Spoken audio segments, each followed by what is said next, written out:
Pemirsa, Kementerian Kesehatan mengeluarkan aturan bahwa ibu menyusui kini boleh mendapatkan vaksin COVID-19. Pemberian vaksinasi ini juga telah mendapatkan persetujuan dari Badan Pengawas Obat dan Makanan (BPOM). Pemberian vaksin kepada ibu menyusui disertai dengan sejumlah syarat seperti suhu tubuh di bawah 37,5 derajat Celcius, tidak ada kontak dengan penderita atau suspek COVID-19 dalam waktu 14 hari terakhir, dan tidak ada gejala demam, batuk, pilek, dan sesak nafas selama 7 hari terakhir. Selain ibu menyusui, ada 3 kelompok lain yang juga boleh mendapatkan vaksin COVID-19. Di antaranya adalah lansia di atas 60 tahun, orang dengan komorbid, dan juga penyintas COVID-19. Keempat kelompok ini boleh mendapatkan vaksinasi dengan anamnesa tambahan.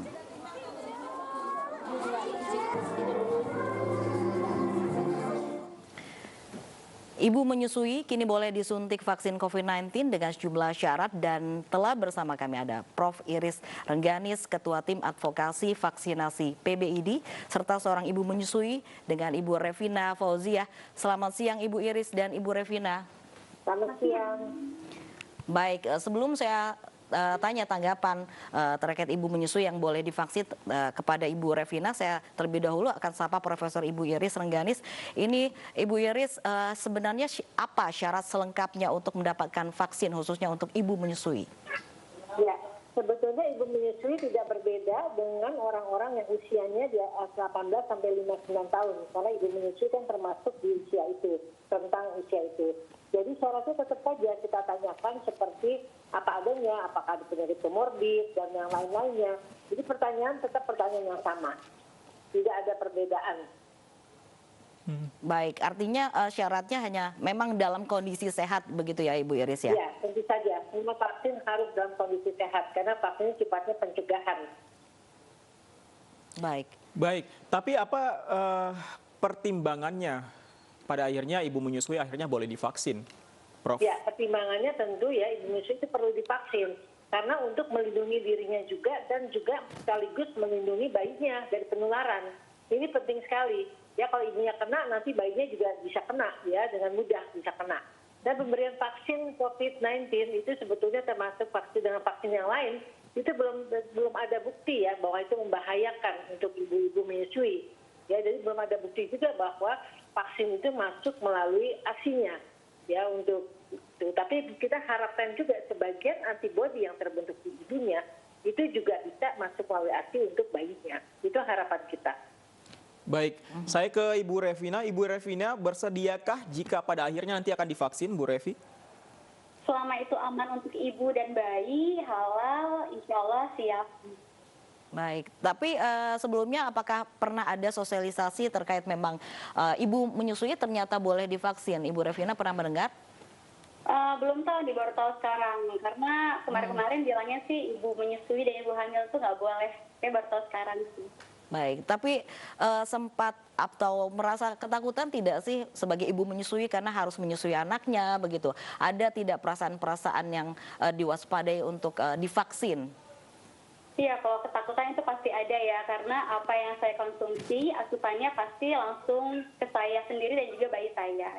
Tapi kalau misalnya memang dalamnya kandungannya itu aman untuk ibu dan bayi, kenapa enggak? Kalau boleh tahu Bu Hatinya umur berapa, Bu Revi? Bayi saya sekarang mau 8 bulan. Umur 8 bulan. Baik, selama itu aman, Ibu Revi bersedia. Kita tanyakan konfirmasi lagi ke Prof. Iris. Prof. Iris, tidak adakah sama sekali efeknya kepada bayi yang tengah mendapatkan ASI begitu ketika nantinya ibunya akan divaksin atau telah divaksin nanti? Vaksin-vaksin yang sebelumnya tidak ada ya, tapi vaksin COVID-19 ini di luar negeri sudah ada beberapa laporannya dan tidak apa-apa.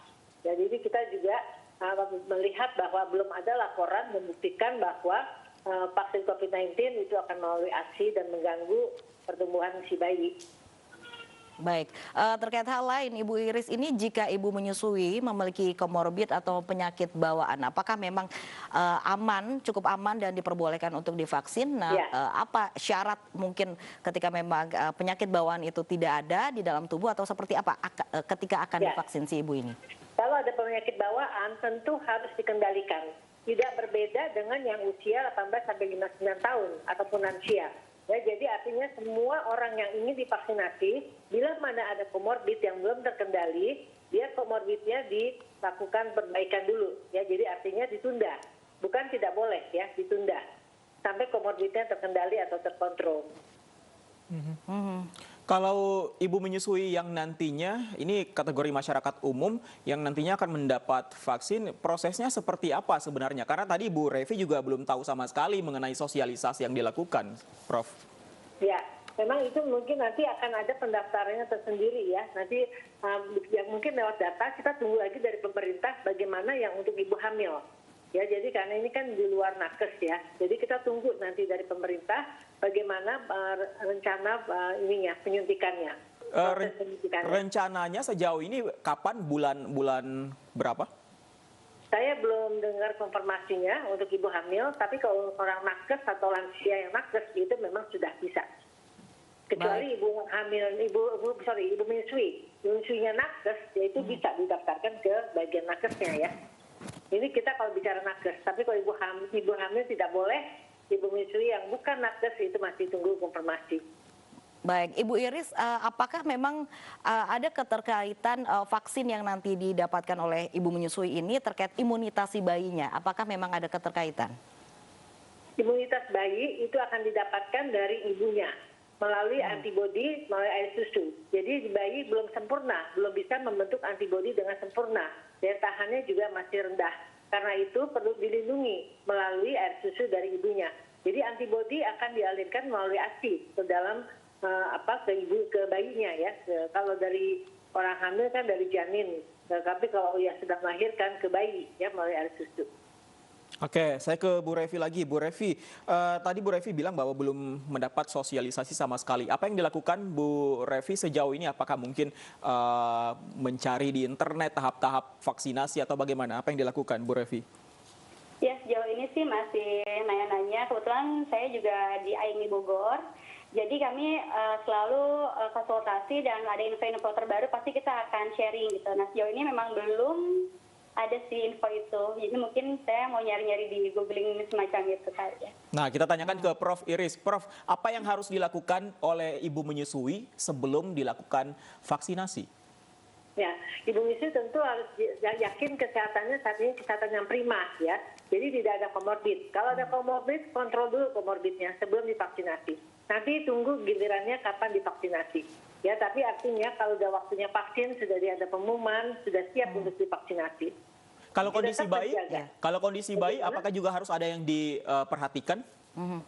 Tetap kesehatan secara umum ya, tetap kesehatan secara umum. Jadi artinya tidak berbeda dengan orang-orang biasa. Baik. Hanya bedanya ibu itu menyusui, hanya itu saja. Tapi peraturan semuanya sama. Pada komorbidnya juga harus diperhatikan dulu, dia diperbaiki dulu, dikendalikan dulu. Baik, Ibu Iris, apakah memang setelah divaksin ibu menyusui ini apakah dipisahkan dulu dengan bayinya atau bisa dengan langsung menyusui seperti biasa? Iya, seperti biasa saja, tidak ada perbedaan.